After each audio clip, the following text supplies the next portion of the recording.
So, I went out yesterday, and the world is so ungrateful for us turfs. I thought I'd share with you the itinerary of my day, so you can see how underappreciated we are. So first, I went to the shop, and there was a woman in a hijab in the shop.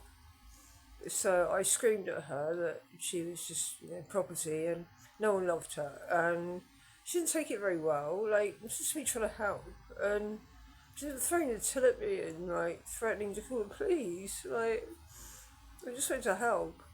Anyway, no one helpable. Some of these people. So, I moved on. I was walking past the synagogue, and there was a woman getting married, and I stopped to just explain to her dad that she they need to keep an eye on her, right? You know, because what if the man she married was a tranny secretly? And I explained to him that if he hadn't groped the package, could actually have a fanny. He just got really angry. I'm just trying to help. Who knows? I mean, he might have had a thing. He might have had a hole, like Mia says. Anyway, that's like two people turned down my assistance. I was feeling really crushed. But I struck gold on the way home. So I was walking past the park and I saw a little boy playing with another little boy, and they're playing mummy and daddy. And I screamed at them that that was biologically incorrect, because even if they did the deed, they couldn't get pregnant.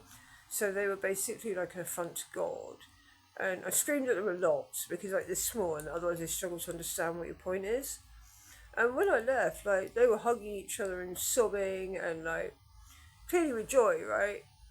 They'd seen the truth, I'd set their lives straight. I mean, their mothers seemed very angry. They probably woke.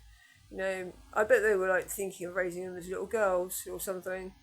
I mean, one of them threatened to hurt me, and just because I said to her son, he'd turn out like a gay frog or something, and never have children, and he'd never be a real man. And but it's true, if your mum is a little boy, lets you have friends and play with other little boys, it gays you. You know, every gay man I know had a male friend at some point. It's like a gateway drug. Uh, so it was 2/3 unsuccessful. One woman stayed with her husband, another woman got married, but the children cried. Yeah. Maybe next time I walk past the synagogue and someone's getting married, maybe I'll parade around in a red outfit with a white hood thing, and just shout about being under his eye a lot, and carry signs about men in dresses. That'll help. Yeah, it should help.